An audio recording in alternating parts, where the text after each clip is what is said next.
Magandang araw sa inyo mga ka-independent. So, ngayon nandito tayo sa farm na binabantayan ni Papa.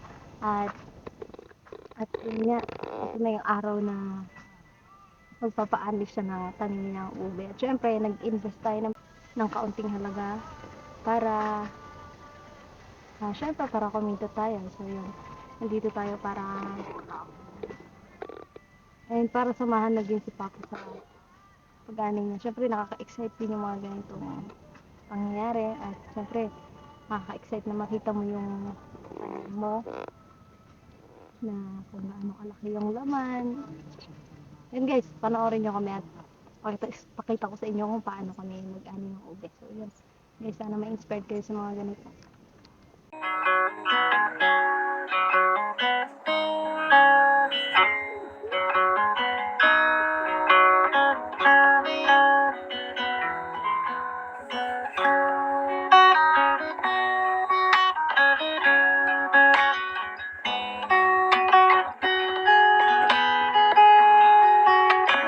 Dito naman guys, papakita ko sa inyo kung paano nila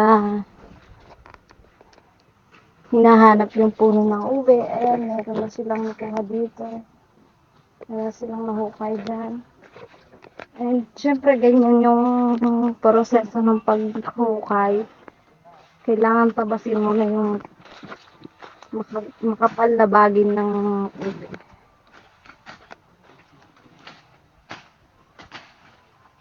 Ayan, ganyan.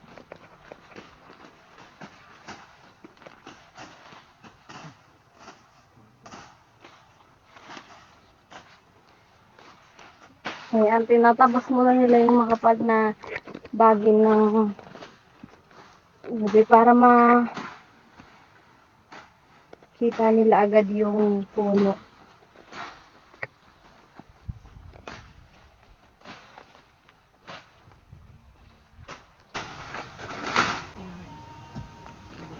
Ayan, may mga bunga na siya.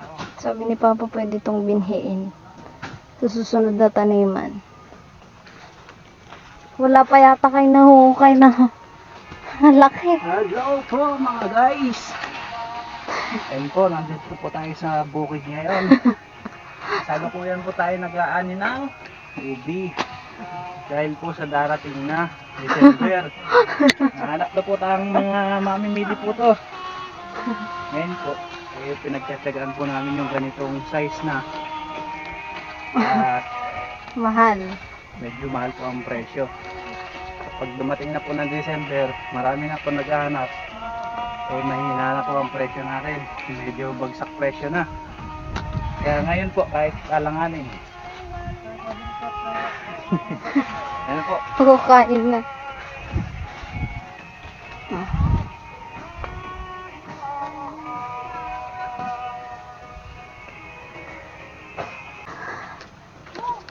So yun guys, meron na kaming nahukay dito na ayan, malapit ng mag-isang sako. Syempre kakaumpisa pa lang, kaya ito pa lang. Ayan, ayan. Ayan. Hindi pa gaanong malaki yan. Pero lalaki pa sana siya. Kaso ang sabi ni Papa, hukayin na kasi mahal yung ubi ngayon. So yun, babawi na lang siya sa presyo. Kasi pag pinatagal pa, magmumura na yan.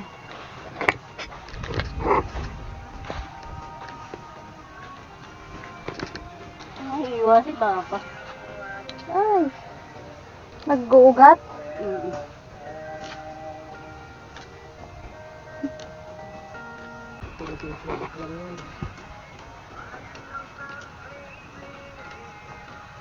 Okay, sa suka. Ilan na makabili yan.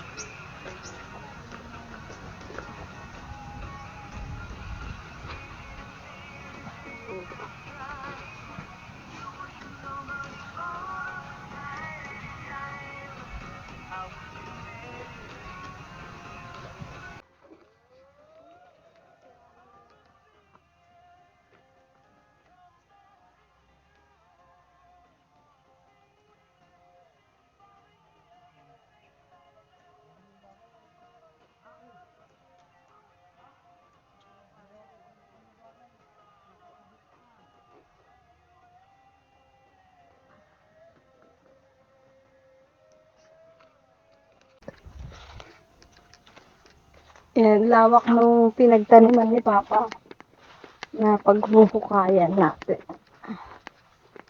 Ayan guys, yan. Tignan nyo. Kumapit sila sa puno ng papaya. Kaya pansin nyo guys, ayan parang mga,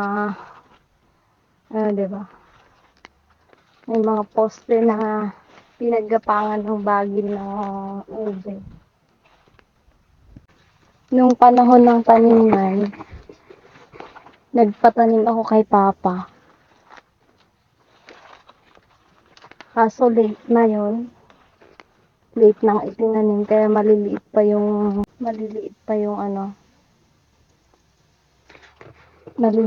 laman. So yun, sabi ko wag muna namin hukayin para lumaki pa yung laman niya. Siguro baka next na taniman hukayin namin para yun na rin yung pananim namin. So ito yun guys, yan o. Maliliit pa at hindi pa sila pwedeng anihin.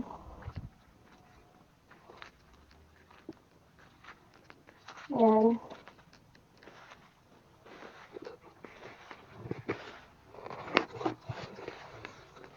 So guys, bali nagpatanim din ako kay Papa ng ubi dito. Kaso nga lang, late nang itinanim ni Papa kaya hindi pa namin maaanin ngayon. So yun, sabi ko, next na taniman ay saka na namin anihin at yun ulit yung pananim namin para mas malaki yung kita. So yun guys, bukod sa kambing, nag-i-invest din ako ng pera sa mga ibang bagay na pwede na tayong kumita ng pera. Yun guys, mahalaga talaga yung nag-i-invest ka ng pera para pagdating ng panahon, pagdating ng araw na kailangan mo, meron kang makukunan. Yun guys. At ayan pala yung puno ng ubi na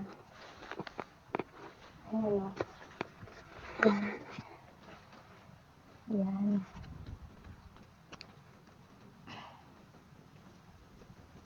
So yung guys, update ko kayo mamaya kapag natapos na namin. Ayun, nandito na tayo guys sa ayan, kakatapos namin kumain ng tanghalian at balik na ulit tayo dito sa trabaho. Siyempre tatapusin na natin to at titignan natin kung ilang sako ang mahuhukay sa tanim na ube ni Papa. I-update ko kayo mamaya.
Okay, tapos na po kami.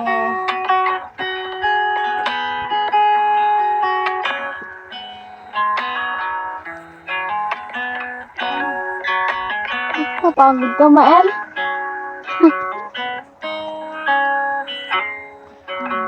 Oh, may itak dito.